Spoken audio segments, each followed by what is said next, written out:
Madam President, I'm honored to address the Assembly of States Parties on behalf of the Italian government.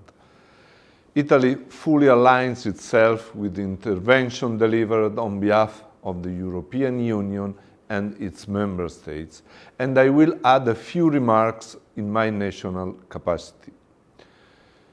Italy has always been in the forefront of the development of an effective international criminal justice system.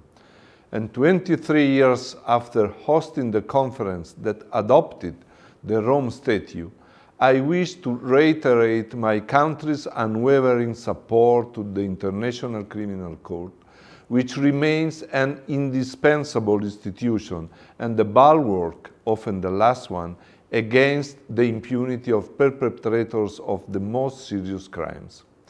In a world still plagued by violence, conflict, and gross violations of human rights, we must not turn a deaf ear to the increasing demand for justice coming from the still too many individuals who fall victim of atrocious crimes. For them, the court is a beacon of hope. Italy therefore supports the victim-oriented approach promoted by the court through the participation of victims in the proceedings and the provision of reparations and assistance by the Trust Fund for Victims, to which we contribute.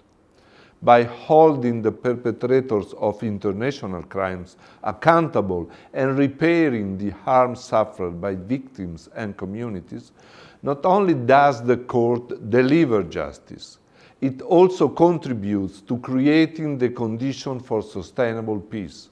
Madam President, Italy welcomes the significant progress made by the court over the past year in a number of investigations and proceedings, as highlighted by the President of Mansky in the annual report recently presented to the General Assembly. It is the responsibility of state parties to contribute to consolidate this momentum. That implies a renewed commitment to preserving the integrity of the Rome Statute, promoting its universality, respecting the independence of the court, and also equipping it with the necessary financial resources. Indeed, we must reflect together how we can improve the situation around the budget and build a system where we can see better returns for our investment. We note with concern the serious challenges that the court continues to face in relation to its requests for cooperation, including the execution of its outstanding arrest warrants. And we call on states parties to comply with their obligation to cooperate fully with the court in the investigation and prosecution of crimes within its jurisdiction. In this regard, we should use more effectively the tools at our disposal. We also stress the obligations under international law and the UN Charter incumbent upon all UN member states, in particular in cases deferred by the Security Council. The ongoing reform process, which Italy is following with great attention, offers invaluable opportunities to enhance the court's delivery of justice. The approval of the action plan by the Bureau with the indication of the priority recommendations is the first important step in order to make the court more efficient and effective.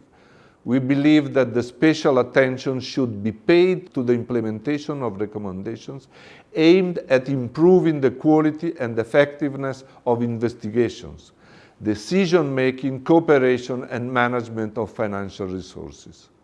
Italy will continue to contribute to this process in line with the principles of the Rome Statute. And to conclude, Madam President, I am very glad to report that last November, the Italian Parliament adopted the law authorizing the ratification of the Kampala Amendments on the crime of aggression and war crimes. I believe this bears witness to the firm and continued commitment of Italy's institutions to the quest for justice and accountability, which is enshrined in the Rome Statute, and which ultimately coincides with the centrality that the Italian Constitution accords to the protection of human rights and the promotion of peace. We have invested heavily in the ICC, both politically and financially. We have the responsibility to work together to support into the future, to build buttresses around it, to ensure it can deliver on its mandate for justice. And I thank you for your attention.